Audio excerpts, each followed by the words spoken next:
Rodgers from Cuyahoga Falls, and we're going to take a little trip to Egypt here. As you can see, the title slide says Egypt, the Ancient One. The title slide is taken on somebody else's picture. This is called the Pylon at Edfu. This is a temple, but we will be seeing it with my own pictures as we work our way forward. Now, to give you a little idea, it takes a bit of doing to get over to Egypt. We flew out of New York over into Switzerland and then down to Egypt. A lot of flying time, especially for us. Now, we are starting at Cairo, and especially over at Giza. We actually spent the first night in Giza. And then we'll spend time in Cairo, and we'll go down to Saqqara here to some of the other, and indeed the first of the pyramids. This is the Great Nile here, and this is flowing this way, north. We were really surprised the morning after we got there. It was dark when we got out to the Mina house in Giza, and the next morning we walked out on our tiny little balcony and we could see two of the great pyramids. But we didn't go first out to the pyramids. We went to the Egyptian Museum. And the Egyptian Museum tends to get a little crowded. This is the death mask of Tutankhamun. It is all the stuff from Tutankhamun has been brought up from the Valley of the Kings, and you can see much of it in the museum here. This is the coffin. Now, I have a couple of slides here that are fairly overexposed, but I wanted to leave them in to show you. This is one of the things that was found covering the coffin all the way down in the Valley of the Kings. This is one of the places that guarded it, so to speak. The goal and the working of all of this is really fantastic, and you can see it all fairly easily. You got a lot of crowds in the museum at Cairo, the Egyptian Museum, but you can still see pretty good.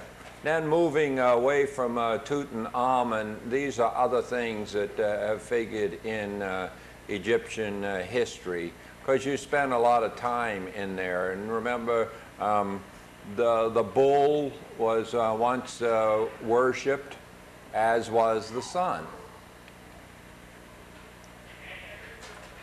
And this was the throne of Tutankhamun. And a piece of papyrus there. And the oldest piece of papyrus really dates back. And you would wonder how a sheet of paper, so to speak, made from a plant could last that long, but it goes back thousands of years. And this is one of the gold chests that was found. I think this one was found down in the Valley of the Kings as well. See, that's where all the old pharaohs were buried. And so that's where a lot of the treasures were put. And then the grave robbers started. And of course, there were treasures put out at the pyramids as well. This is Falcon, Horus, the falcon god. We'll go to a temple in honor of Horus, but we're still in the museum at this point. And this is one of the, I'm trying to think of the name of the dog-like animal that was also at one time worshipped, but it's not coming to me very well. Another one of the chests. All of this stuff is made by hand and just really fantastic how they could put all of that into it. The dog-like animal I was trying to remember is a jackal, and a jackal was worshipped in Egypt also. Now on down, when we start talking about the high dam built by the Russians, we will use the word Nubian, and Nubian were black people, and a lot of their villages had to be moved so that the high waters would not kill people as it came up, and they would be in sustainable places, so to speak. Now, I don't expect you to look at all of this, but I have about 5 of them on my copy marked. 2700 BC. That was Khufu, Cheops builds the Great Pyramid at Giza. That is the one that is considered one of the 7 wonders of the ancient world. Sometimes you'll hear all 3 called that, but the big one is the Cheops one. 2700 BC. The beginning of the New Kingdom in 1570 BC, but what I want you to remember is the Temple of Amun at Karnak began. And we'll talk about that temple when we get down there. Number 13, the construction of the rock temples at Abysimba begins.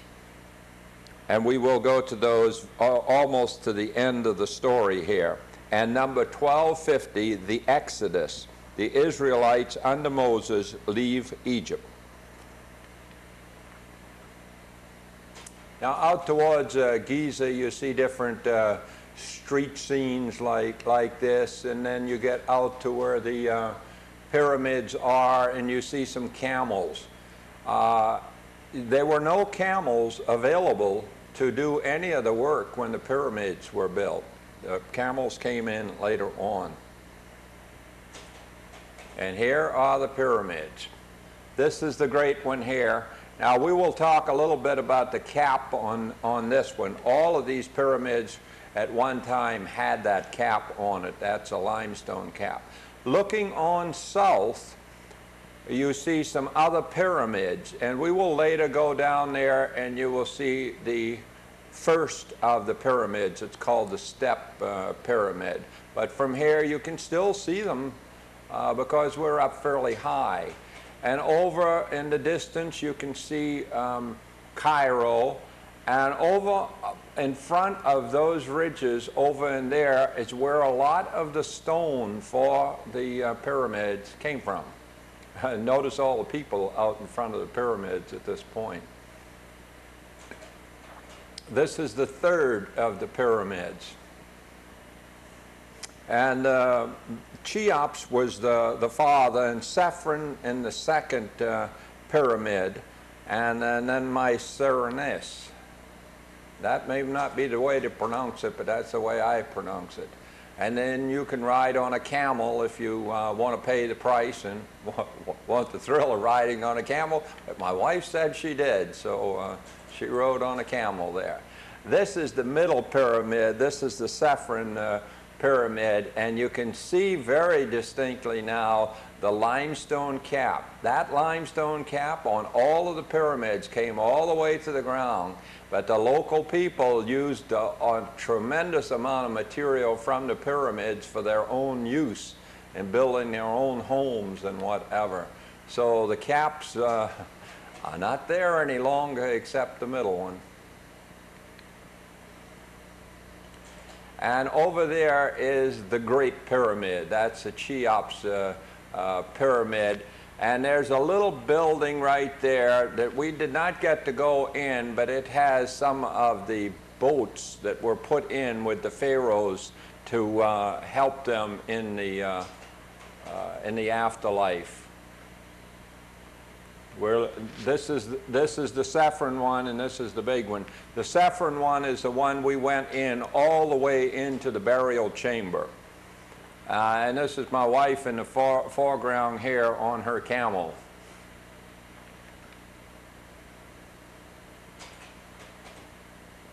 She said it was interesting.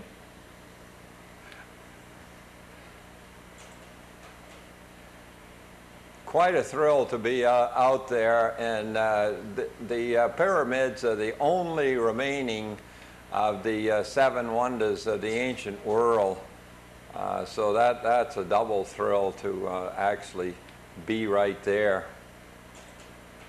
Here's that building I was telling you about that has some of the boats that would help them sail into the afterlife, the pharaohs. Now you get a view here that you really have to get back to see. This is the Great Pyramid, the Saffron, and the third one, and here is the Sphinx. The face on the Sphinx is said to be the face of Saffron, but the face on the Sphinx has been really beat up. I had always thought it was a cannonball, but our guide there, a lady who was a Muslim, and we were there in Ramadan, so she was not able to eat or drink between sunrise and sunset, but she remained very cheerful all the time. She told us that there was no evidence, they do not know. She also wanted to be sure we understood that not all Muslims were terrorists. She, for one. Very, very nice lady. I'm afraid to try and pronounce her name. I call it Azza, A-Z-Z-A. She was really neat. But that is the Sphinx. And that's the Great Pyramid, the Cheops one behind it. You can see in this picture now that the face has been beat up.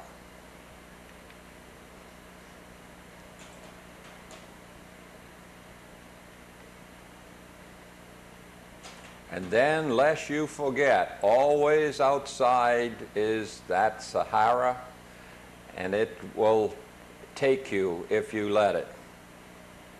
See, you don't have to call it Sahara Desert. You shouldn't call it Sahara Desert.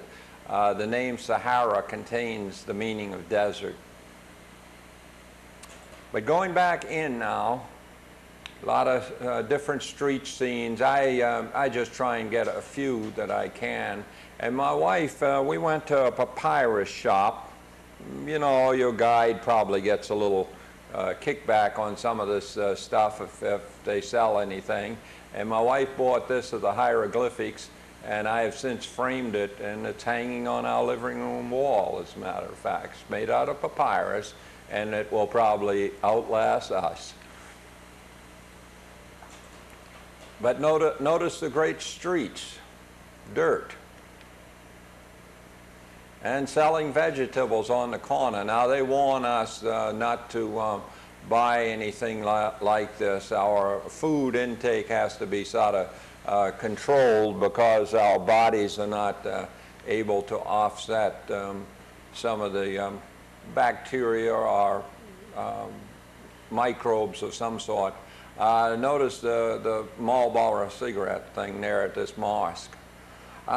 You see, you're going to see a lot about Muslims because in Egypt, 94% of the population is Muslim. That is their religion. My wife bought these very fragile jars. Well, they're not exactly jars, more like for perfume, and she brought about 5 of those back without any damage at all. And these are the cartouches. That cartouche says Eleanor, my wife, and this is one of those boats to help get you into the afterlife, and this is my cartouche that says John. And my wife wears both of them. Now we have dropped down, we're on a special tour out to see that step pyramid and go down to Karnak and Memphis. I don't mean Karnak, Saqqara and Memphis, and the step pyramid. And we're alongside, this is not the Nile, this is a canal. But some of the things you see are really interesting. They use these little old donkeys and they carry all kinds of stuff, including people. Now, this is at Memphis. This was an original Sphinx, and this man here is actually doing repairs on it. I have a picture from years ago, not that I took, but a picture from years ago that shows the whole face of this thing virtually gone. But Memphis is the old capital, and they want to retain that Sphinx in fairly good condition so that they can still attract people down from Cairo to see it. So this is the area where the Sphinx is, and that's my wife talking to one of the, trying to talk to one of the people back there, and that's the back of the Sphinx right there. And then, if you will look inside these gates, and they would not let us inside, that is one of the huge statues of Ramesses II. Ramesses II, you can pronounce it either way, and one of those was brought over to the United States, and my wife and I saw it down in Memphis, Tennessee, when we went to that Egyptian exhibit. It's lying on its back here. That's when it is out of Egypt, it must not lie on its back. It must be standing in an upright position, and that's how we saw it at Memphis. You may not be able to see it. We're going to get closer to it, but there is the step pyramid. That is the first pyramid. But here is how they're pumping water. They have this little donkey. Here's his fill-in. This little donkey walks around and around, see the path, and pumps water. That is our guide right in the foreground. I'll show you a picture of her closer. But we're over at the step pyramid at this moment. And that is the first of the pyramids. That was in place, I think the figure was at least 84 years before the other pyramids were started.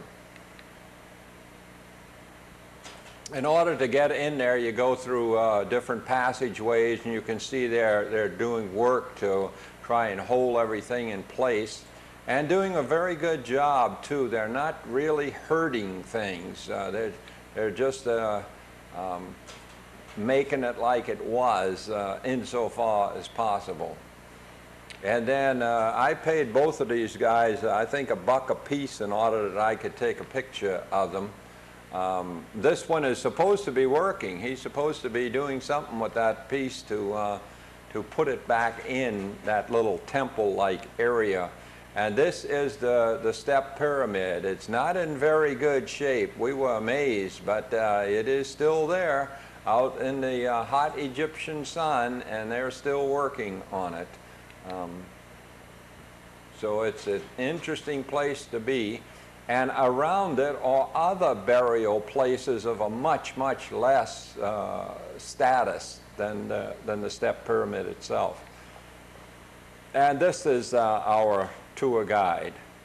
And if I were her, I'd really want something to drink by now, but it's on into early afternoon, and she's had no food or drink since sunrise.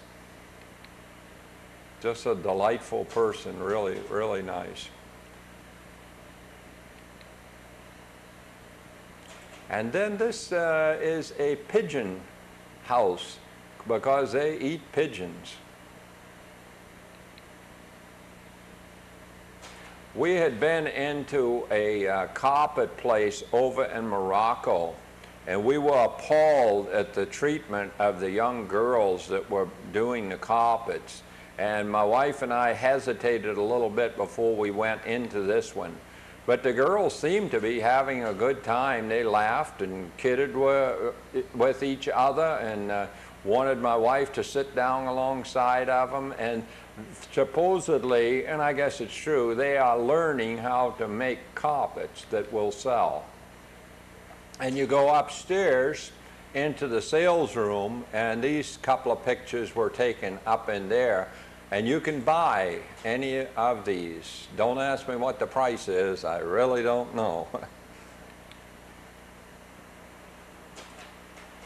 Back in Cairo again, you can see a couple of the mosques there.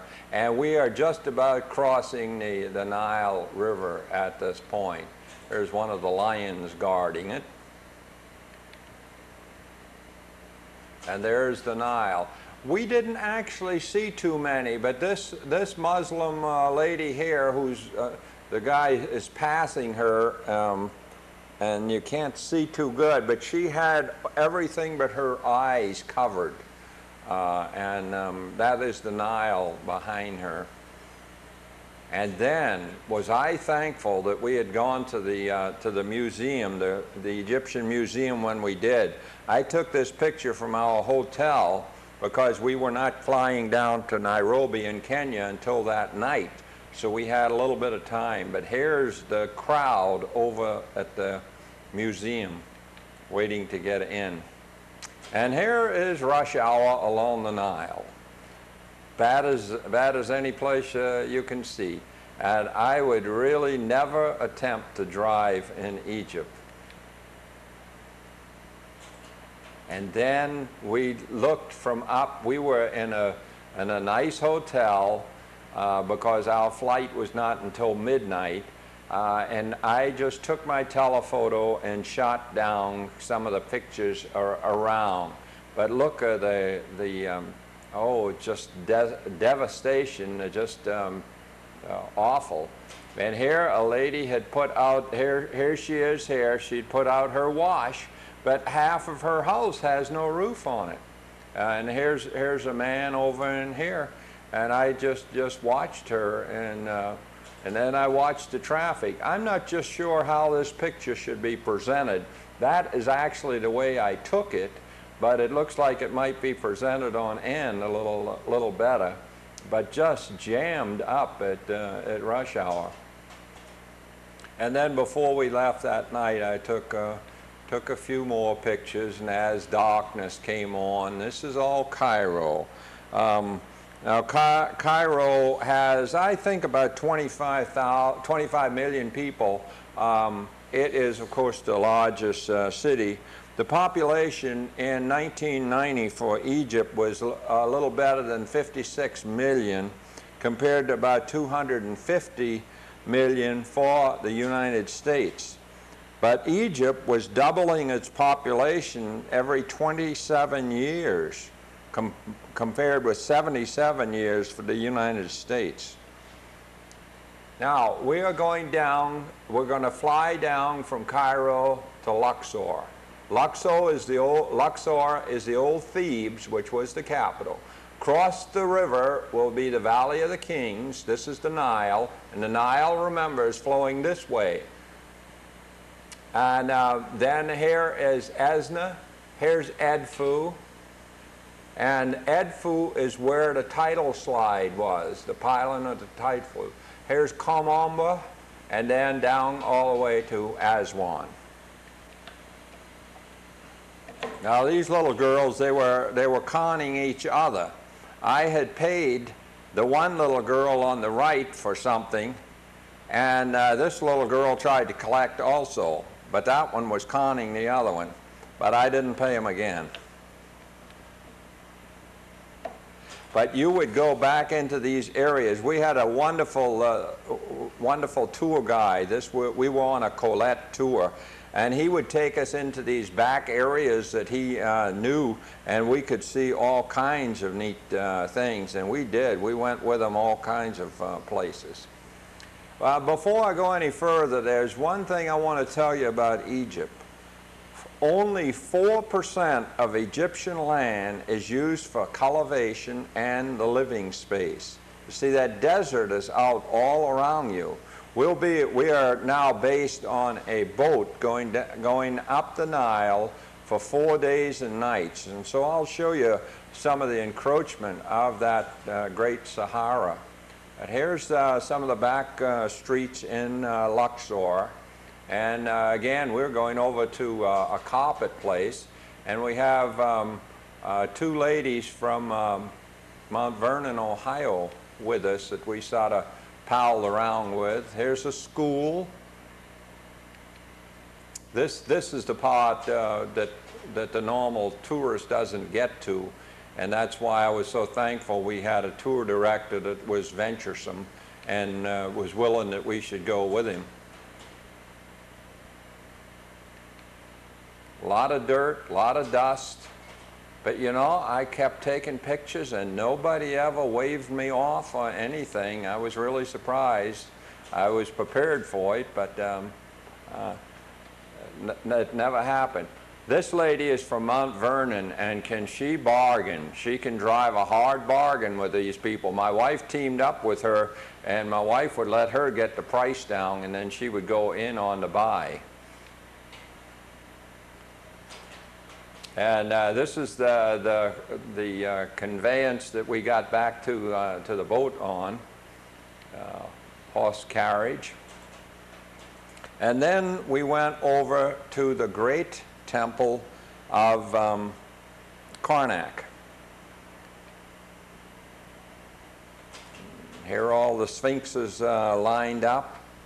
See, the Karnak temple is on the northern side of Luxor, and the Luxor temple is on the southern side of Luxor. But the Karnak temple, the one that you're starting to see now, is the largest religious complex in the world. It's even larger than the Vatican.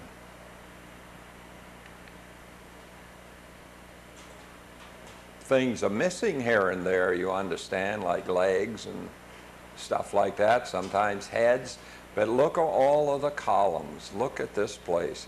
If you ever watch mysteries set in Egypt and something falls down from the top of a temple, the temple is usually the Karnak temple.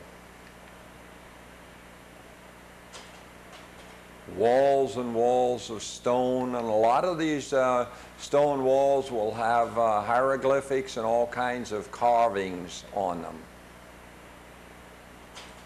Now these are some real columns. These are really big. You can see some of the carvings, especially up at the top along here. See, on the underside, those are called lentils across that underside. And I actually took a picture looking up there. There you can see Horus, the falcon guard, and I just don't know too many of these. But there's the jackal, and this is a cartouche. That would be the name probably of a pharaoh. And there you can see, after all of these centuries and thousands of years, you can still see color in what was put under there so many years ago. And I told you that the Karnak temple was begun in 1570 BC. And that's the temple we're in now. These columns, incidentally, have principally 4 different tops. I can't remember them all, but I remember one of them is called the lotus top. And then there's an obelisk outside, same shape as our Washington monument. There are 2 of them here, and when we get down to Aswan, we'll see one that never reached its destination.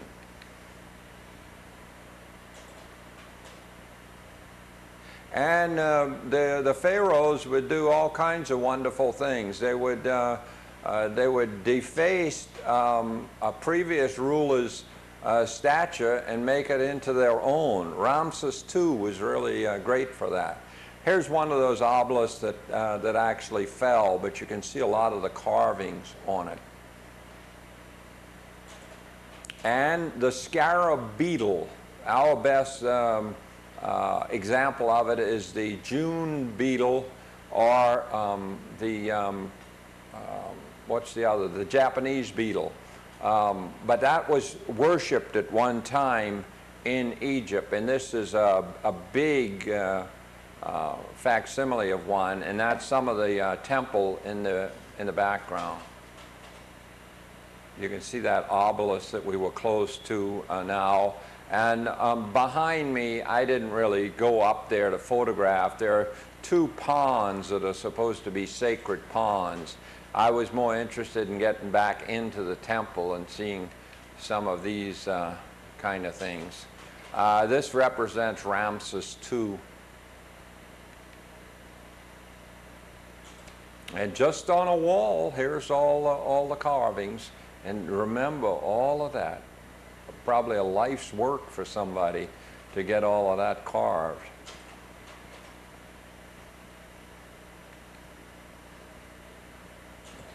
All the rams, and notice the pharaohs under each one of the rams' heads. And here, this area like this with the opening through it, that's called the pylon. So that is the opening pylon on Karnak Temple. And right by there, I thought this was a neat scene. Now we have moved to the southern part of Luxor, and this is the Luxor temple. We won't be in this one as long, but we're out in the area now where people like you and I could go. And then you go moving on in, and you get to areas that only the priests could go, and then the Holy of Holies, only a priest at certain times. This is the pylon leading into it. I don't know much about it, but this is a Coptic church that when they were trying to move Christianity into here, that was one of the churches. And this is the pylon going into the Luxor temple. And that's a statue of Ramses II. Now you have some people to give you a size of it. And look at the size. Really huge. Now this is the area, this is as far in as the common person could normally go into a temple. That's another Ramses II. Our guide down, they call this Upper Egypt. We have come south, but they use Upper and Lower because of the flow of the Nile. So Cairo is considered Lower Egypt, and Aswan and where we are now is considered Upper Egypt. But in Upper Egypt, Robbie is our guide. And Robbie is well educated and likes what he does apparently, and we sure liked him. We had two magnificent guides in Egypt, those two. So now we're walking, and we will be walking into the area which at the time was only available to the priest. And in this particular one, I think we go into the Holy of Holies. No, maybe not. Maybe that's a different one. At one time, there was a road lined with these sphinx that would connect Luxor Temple with Karnak Temple. And they think it is under the town of Luxor, and they're trying to raise the millions of dollars that would enable them to reinstall that road, so to speak. But here's what one of these sphinxes looked like. And now we're back, we're on the boat on the Nile as the sun's going down. And we got a couple more temples to go to. We're going into one called at Esna. And we used to call this running the gauntlet because they were always out there trying to get you to buy stuff. This was completely covered with sand. Oh, I probably shouldn't say completely, but it was covered at least to where this mark is. And there's the level back in there. And they dug it out. And now they get people to come in and see it and leave money along the way, you know, for all of those things that they have to sell. And there's Robbie, and he's explaining to us some of the stuff right behind him there. And we're walking all the way around it, and now we have come into it. And that's my wife standing there, and you can get an idea of some of those columns by her size, the size of those. And that man standing over there. Notice the top of these. Now, I don't think that's the lotus. That might be I think one of them was papyrus. Maybe that's the papyrus top.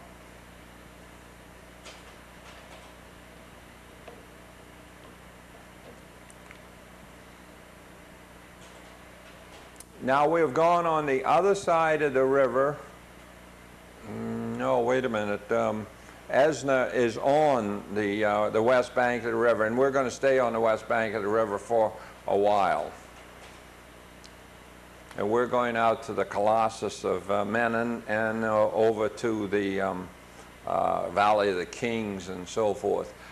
We saw a lot of this where they obviously intended to build above where they did, and evidently the money ran out, and now this is just sort of standing idle.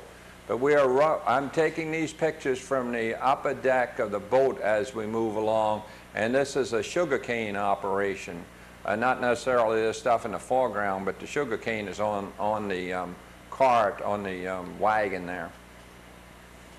And then there was a lot going on here on this bridge for some reason or other. We're in a bus right now because they wanted to take our boat down and get it through a lock safely that night, and so they had to bus us back up then alongside the Nile to get us up to the Valley of the Kings.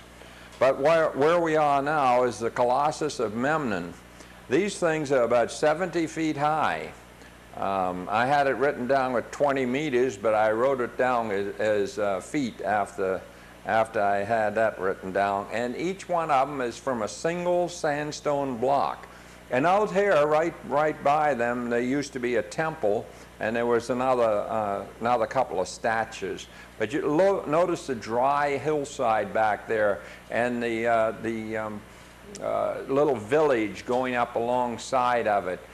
Because of that 4% of the land for food and everything, a lot of the little villages are built up on the dry hillside, so the bottom can be used for farming and growing. And this is sugarcane that you are seeing here as the Muslim man walks away. Now we're going into this little village. It's a valley of artisans here. We wanted to go into the Valley of Queens, but for some reason or other they were doing something and you couldn't get in. So our guide took us to the Valley of the Artisans. And we went back into here, and we went to a tomb, so to speak, where a scribe was buried. And that was kind of interesting. You weren't allowed to take pictures, but I did take pictures of the little village that we had gone through to get there. And then at this point we got to the Deir el-Bara, the temple of, they told us to pronounce it Hatshepsut. And she was one of the women that ruled Egypt. And I just like this beautiful picture of the man in the foreground in here, and that is the temple in the background. And here's another view. We have now come up to the very front of that temple, and are being shown around it by Robbie, our guide. A lot of statuary, lots of interesting things. And note the high cliff behind there.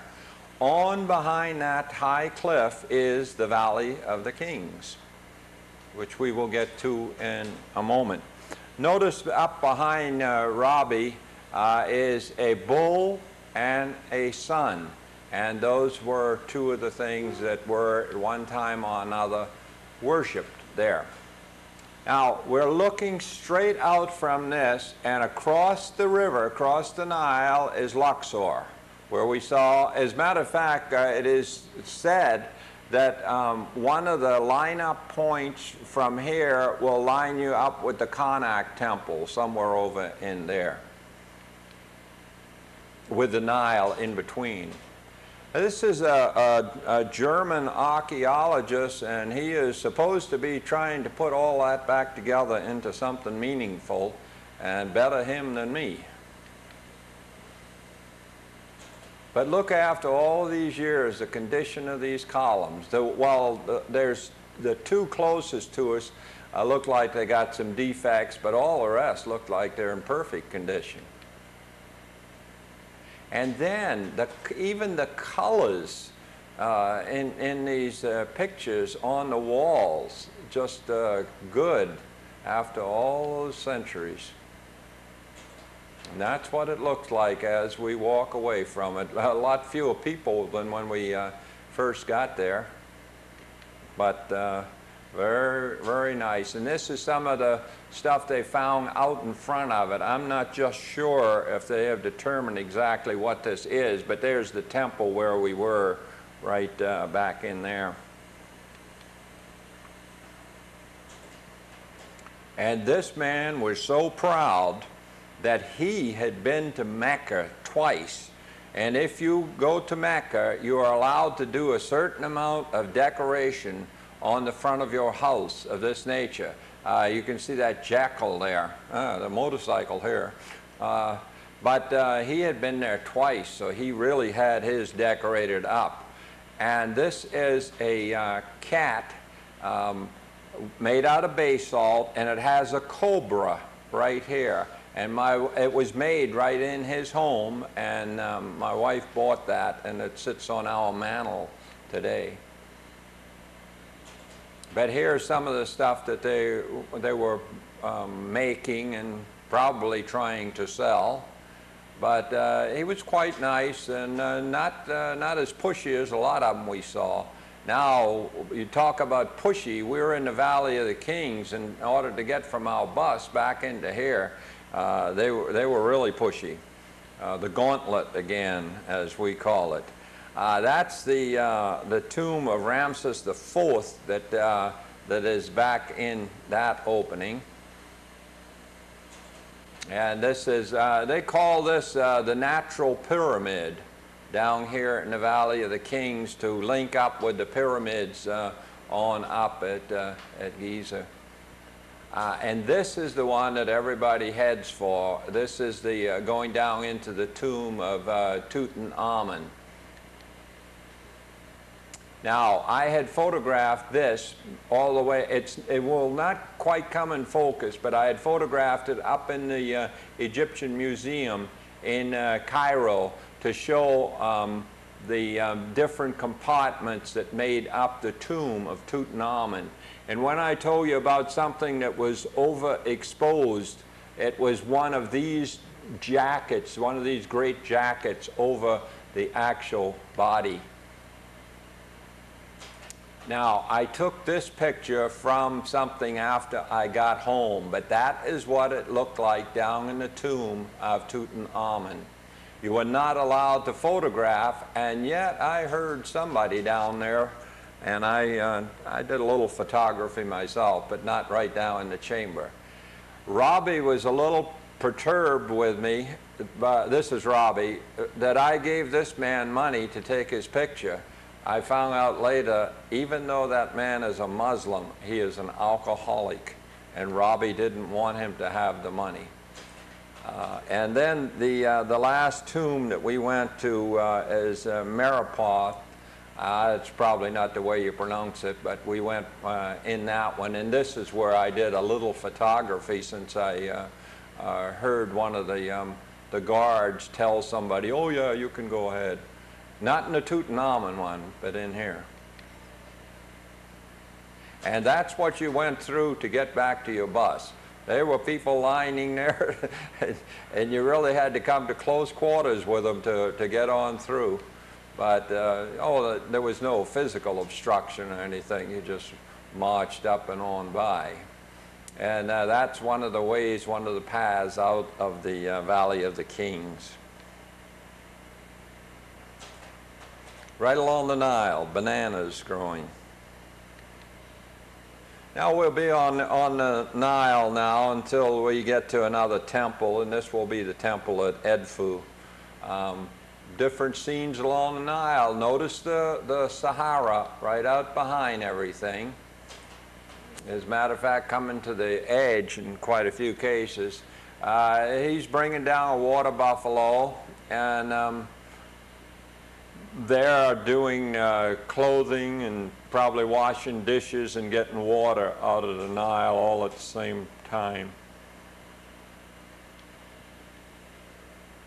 That's the flag of Egypt. We had a little breeze and it billowed out, so I took advantage of it. And a couple of camels going alongside the Nile. But right back through the palm trees, you can see the Sahara. And there's another one of those little villages that was built in such a way that the bottom land, the land that could get water, could be used for feeding people. And that was about the first felucca, they're called, on the Nile, those sailing vessels, feluccas. That was about the first one that we saw. You'll see a lot more of those before we're done. Different fields out there, pretty good land right through here. But still, remember, only 4% of the entire country of Egypt can be used for agriculture. The old Sahara is very unyielding. Now see these ladies, those ladies have already gotten their water and are going back, and they got to walk through a cane field to get back to their village, and these ladies are still evidently have just gotten down there.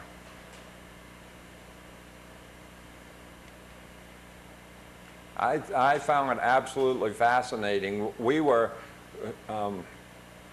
for several hours we were going up the Nile, and I just stayed on the upper deck with my camera with the telephoto lens all the time, taking pictures.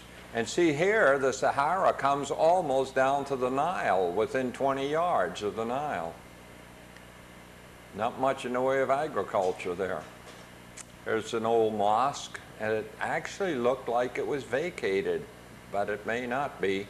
You could stay around for a couple of hours, and if you heard the wail coming from it, then you'd know it was not empty. We never did find out what this industrial place was. We think it might have something to do with the processing of sugar cane, but we're not sure.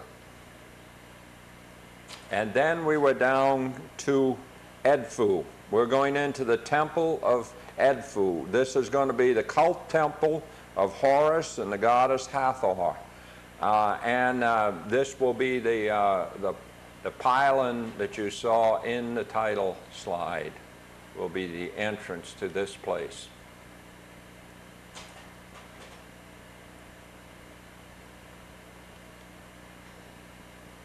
That's the pylon that you saw. You saw it without the work being done on it.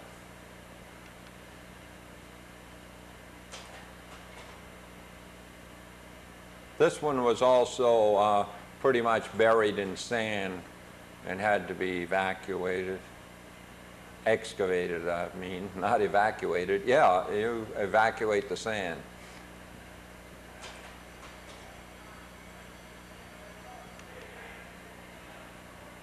And that's Horus. Horus was the falcon god. And we're in the outer courtyard now, and people like us were allowed in the outer courtyard. And now we've gone in, and the priests only would have been allowed in this area. And then in this particular one, we were allowed to go into the Holy of Holies. And only the priests, and only on certain days, was allowed in this part of it. That's our guide, Robbie, right there. Notice how some of these have been defaced. That was probably Horus, and it was probably, they think, members of that Coptic church that desecrated these, because that was not to be. You didn't worship a falcon god. And that is old Horus there. And over the pylon going in,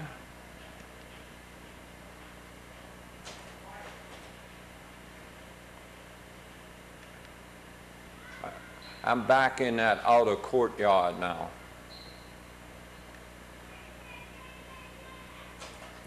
Now we're making our way back, and we'll shortly be receiving all kinds of invitations to buy stuff.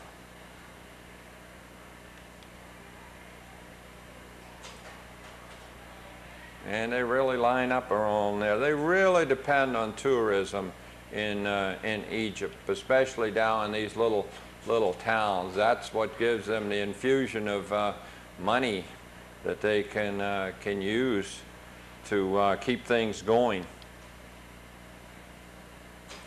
But finally we're back, and the ship is underway, or the boat is underway. The accommodations were good, the food was good, and we just had a good time on the boat. And you always knew that you would have good accommodations at night because you were going to be on board that boat.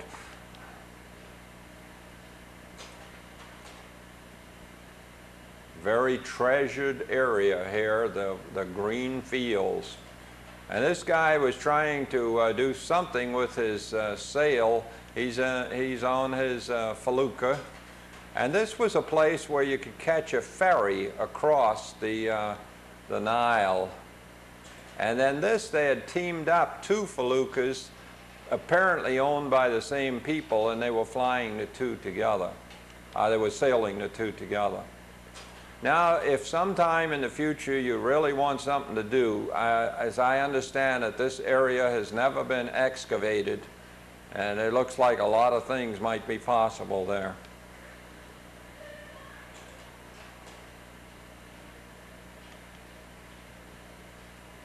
And look at that desert coming in. You wonder about that single tree out there and how it has stayed out and alive and green in all that sand. Then these people were having a great old time. That sugar cane they have aboard their little boat, and they're moving it somewhere. Palm trees. A lot of this is date palm now. No coconuts down in here, dates. And then finally we got to the Temple of Kamomba, and that's a lot of restoration work being done at this particular temple.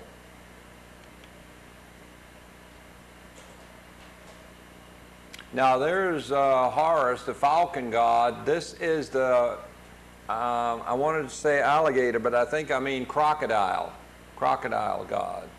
And I don't know what the name of the crocodile god is. Now we're back a little ways from the Nile. This one was not in very good repair at all. And my wife is here. She's walking around here, and this thing back here was so that she's walking around right here. This thing is so that you can check there and see how the flooding of the Nile is coming. That will have water at the very same level as the Nile. And I got her to walk over and so that you could get an idea about the size of these great columns in here. And then I leaned over the wall and saw this and just had to take a picture of it, especially the little kid with the donkey. I'm sorry, I told you that other place was a place where you could catch a ferry. This is the place where you could catch the ferry across the Nile. And then I was up there and this guy saw me. I waved over and he waved back, and I took his picture with a long lens. And then finally we were down at Aswan. Aswan area, we will be in here for a little bit, and we're going to go out through this kind of country, and the people are standing on an unfinished obelisk. This was supposed to go down to one, or up to one of the temples, but it cracked when it was almost done. You can see part of the crack down there, but the crack extends on up into here. It's just that it's in the shade. So that's one of the places they take you when you're in the Aswan area. And we're looking back at Aswan. There's one of the mosques there. And then they take you out to the Phila Temple. Now the Phila Temple has been taken up from where it was before and put on this island because it is between the high dam and the low dam.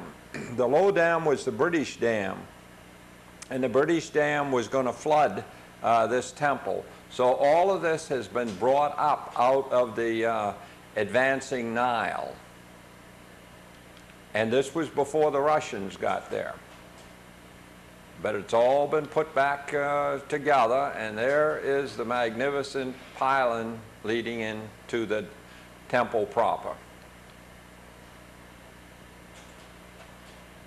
Columns after columns. Boy, you really see a lot of columns in Egypt.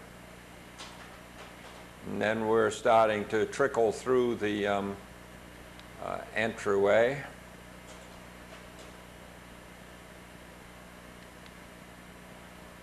And here is the Holy of Holies here at the Phila Temple. Now, as I understand it, this whole complex that we have just been in was out beyond that point, somewhere out in through there. And this is water backed up by the low dam or the British dam.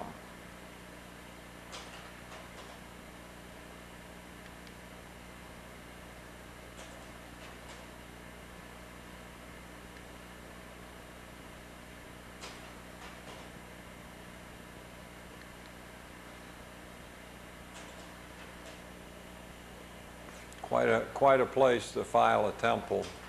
And we're on top of the high dam now, and that is backing up Lake Nasser.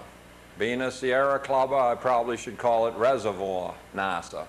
Dry stuff, but backing up, and they're generating hydroelectric power. And they're also causing all kinds of things to happen. The whole sardine, or I think it was sardines, in the Mediterranean at the mouth of the Nile, that whole industry is completely gone. The flooding of the Nile is no longer, and they are using somewhere between 10 and 20% of the power generated by this dam is being used to make commercial fertilizer because the Nile no longer floods. That's a memorial in the form of a lotus that I think I have a picture in here, but here are the hydroelectric plants that are using the water from the lake. Yes, that's in the form of a lotus. And here are what are called the cataracts of the Nile. I'm on the high dam looking downstream, and the water has not yet started to back up behind the British dam, so you actually see how rugged the cataracts of the Nile were. And that's our boat, which was really nice. We're on a felucca now, and we're going over to see the Aga Khan mausoleum. He's buried here on the other side of the Nile from Aswan. And again, our friend the Sahara is coming down to meet us. They've terraced these in order to get a little bit more efficient use because there's no efficiency out beyond there. I'm not sure, but I think this is one of the Nubian villages that was created to bring the people in before the flood waters of the Lake Nasser ruined their villages. All those are birds. Egrets, I think they call them. I personally would probably call them a heron, but they call them egrets. And then you've seen this scene several times alongside of the Nile, washing clothes, washing dishes, getting water, and so forth. And here are some of the feluccas. And here are little kids that come out trying to get you to throw them stuff, hopefully coins probably. And feluccas on the Nile. A little bit more of the desert. And we are off of the felucca now and have walked up towards the mausoleum. And looking down, that is where the Aga Khan's mother lives. And this is Aswan over here. We'll look at this island in a little bit, and here are a lot of the feluccas.